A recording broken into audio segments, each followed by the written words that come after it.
on en est où alors, Raouf, la place de l'Algérie dans les instances internationales? C'est vrai que ça me réjouit personnellement, ça nous réjouit parce que c'est très important de placer des Algériens aux instances internationales, même qu'il faut avouer qu'on a perdu du terrain. On n'a plus l'UXA qui a été présidé par M. Lafaoui pendant 20 ans.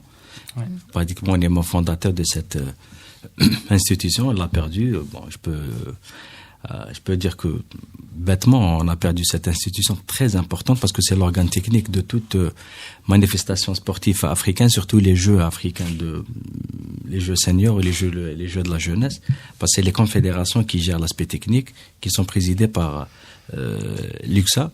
Au niveau des confédérations, on n'a que 4 confédérations présidées par des Algériens. C'est pas beaucoup. Donc la gymnastique, le karaté, le rafle billard, le rafle billard et les arts martiaux.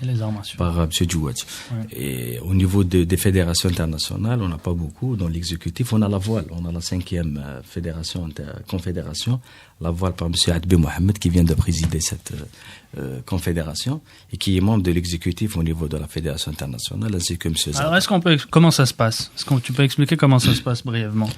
Comment on accède à ces fonctions et qu'est-ce qui fait qu'on soit une puissance dans le monde du sport? Déjà, il faut prouver son existence en tant qu'État parce que tous les nations veulent se placer dans les instances internationales, ils veulent diriger, c'est légitime. Pour ce qui concerne le continent africain, je pense que l'Algérie a beaucoup de moyens et beaucoup d'histoire et un vécu dans le sport et qui place l'Algérie c'est tout à fait normal, en tant que dirigeant de sport dans le continent africain. Ce qui concerne les fédérations internationales, c'est autre chose.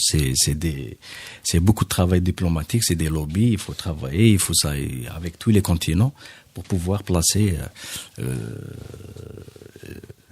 c'est-à-dire les Algériens dans les fédérations internationales. C'est pas une mince affaire, c'est très difficile. Ouais. Yacine, tu es membre d'une commission de la FIFA. Quels moyens pour atteindre ces places-là, pour avoir ces droits-là? C'est une opportunité pour moi pour dire que vous venez de parler d'un seul côté de ces institutions internationales. C'est le côté politique, le côté électif. C'est très important. Et je suis d'accord pour l'importance que ça a et les difficultés qu'il y a à partir de la base, parce que c'est nécessairement à partir de la base pour atteindre une confédération ou encore pire, une fédération internationale. Le deuxième côté, c'est toute l'activité de ce monde sportif international dans différents départements techniques, arbitrage. Tu fais allusion aux commissions, là. Et différentes commissions. Médicales en particulier, que je connais, celle de la FIFA, très grosse activité. Justement, par exemple, ton expérience à toi, comment tu y es arrivé? Je suis arrivé par 2 biais. Je ne veux pas jouer langue de bois. Le premier biais, c'est une publication scientifique. Un congrès international où au Centre national de médecine du sport ici, où j'étais chef de clinique, ça existait, un centre de médecine du sport chez nous, où on a fait une publication avec le professeur Rachid Bouras, qui est maintenant un des médecins les plus cotés à Aspetar. Nous avons publié sur les pubalgies du footballeur en 92 au congrès de médecine du sport de Barcelone. Et nous avions fait une série conséquente et nous avions été invités.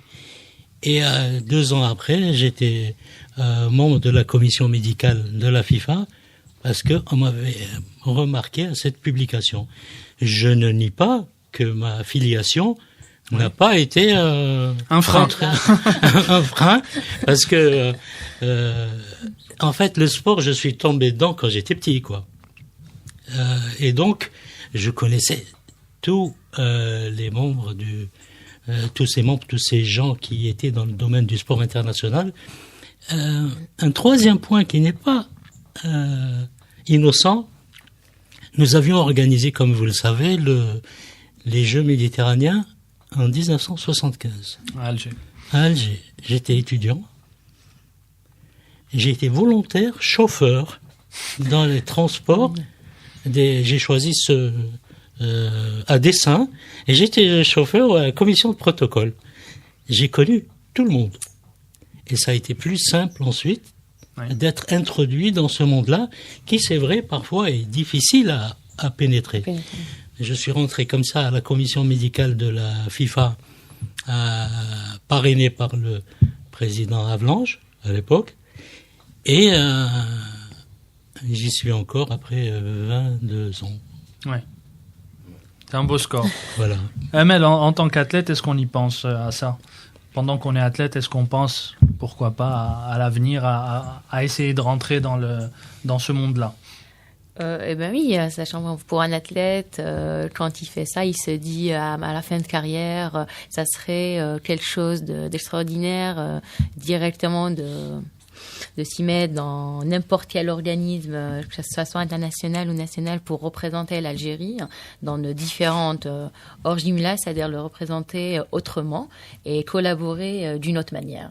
C'est chaque athlète aimerait avoir, ça va être le fruit d'une réussite personnelle de tous les athlètes d'y penser de cette manière-là. Mais justement, est-ce que... Il y a la commission des athlètes. Il y a la commission des athlètes. Du moment qu'Amel elle est olympienne, elle ouvre droit. Et c'est une commission c'est-à-dire qui ouvre chemin jusqu'au CIO. C'est une commission très importante. Ouais. Et le CIO, là, on a perdu notre place. Le dernier représentant algérien qui était membre du CIO, je crois, c'est M. Larfaoui, et qui est toujours membre du CIO, mais à titre honoraire. On a eu toujours Algériens membres du CIO. Je pense que quand on voit des pays africains qui n'ont pas l'envergure ni la puissance de l'Algérie, ils arrivent à faire placer c'est-à-dire des membres CIO, parce que c'est très important. Un membre CIO, c'est très important. Il n'y en a pas beaucoup. Il n'y en a que 150 membres c'est-à-dire de toute la planète. C'est important. C'est les décideurs du sport. C'est très important d'avoir du membre sportif. Je vous donne des petits coulisses. C'est-à-dire l'organisation des JM, on a parlé des Jeux méditerranéens de 2021. Beaucoup de pays du bassin méditerranéen, avant de pencher pour quel pays soutenir, que ce soit l'Algérie ou bien la Tunisie, et regarde, les Tunisiens, ils ont des membres CIO. L'Italie, par exemple, ils étaient candidats pour Rome 2024, pour les Jeux Olympiques 2024.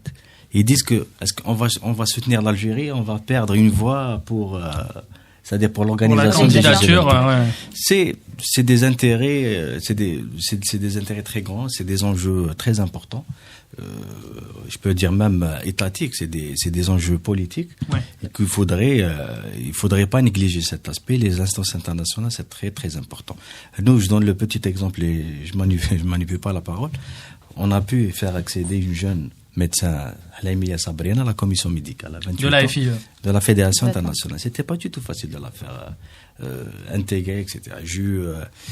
Par coïncidence, j'ai croisé Amel à l'aéroport, je vois, c'était à 5h du mat, j'ai fait un aller-retour à un pays européen, je vais pas citer le nom, dans la journée pour pouvoir négocier juste pour la commission médicale. Que vous voyez que, c'est-à-dire, c'est donnant. Il faudrait négocier dans le bon moment et avec les bonnes personnes pour pouvoir faire accéder les Algériens, parce que c'est très important. Est-ce que c'est un objectif là pour toi, par exemple, d'être à la Confédération ou à la FIVB? Parce que c'est quelque chose de très important. Quand quelqu'un donne 20 ans dans sa vie, c'est-à-dire dans une carrière sportive, il aimerait toujours rester dans le bain pour qu'il puisse... on a beau mentir. On a le sport. Le sport, il est dans le sang. Ça y est. C'est-à-dire, on peut pas du jour au lendemain. C'est vrai, même si j'ai un autre travail hors sport, mais on se dit, quand on est toujours dans le sport, c'est un épanouissement personnel. C'est-à-dire, on se sent qu'on est toujours à l'intérieur. Est-ce que tu as un président comme Raouf, je dis pas ça parce qu'il est là, qui soutient ses athlètes pour rejoindre les commissions dans les fédérations internationales? Alors, avoir un président, c'est pas si évident que ça. D'accord. Mais, alhamdoulilah, on dit que il y a des personnes hors fédération qui croient en nous et qui nous suivent. On va pas y aller loin. Il n'y a pas que moi, il y a la formation que j'ai bénéficiée, il y a une autre handballeuse, il y a un autre homme qui fait aussi, c'est un entraîneur de natation. On a pu bénéficier ça, pas grâce à la fédération, mais grâce au comité olympique qui a ouvert ses portes et à qui je remercie encore une fois pour ces formations, cette opportunité qu'on a pu avoir. Après, Yacine, tu me diras si je me trompe, mais généralement, quand on rentre dans des instances comme ça, on veut plus en sortir. Est-ce que c'est vrai? Il y a une activité.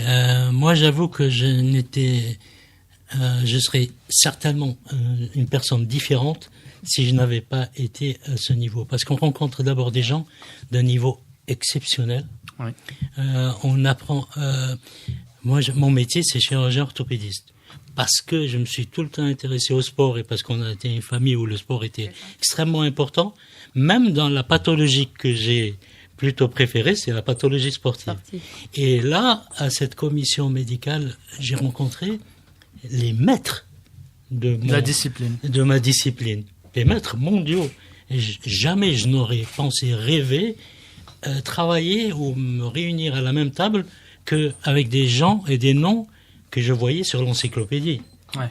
Et ça m'a transformé. Et évidemment, on veut rester à ce niveau-là et on fait des efforts énormes. Je suis revenu sur beaucoup de matières, parce que la médecine du football, c'est pas seulement la traumatologie, la cardiologie, la nutrition. Je suis revenu à mes livres pour être à la hauteur, et rester et pouvoir ne serait-ce que discuter pendant les dîners avec ces gens-là. Dans ce cas-là, c'est une satisfaction personnelle avant tout. Hein. Je ne cache pas que c'est une satisfaction. C'est beaucoup de motivation personnelle et d'être resté autant de temps. Il faut pouvoir y rester, même quand on a... Ouais. Effectivement. Autant de temps, j'en suis pas peu fier, j'avoue.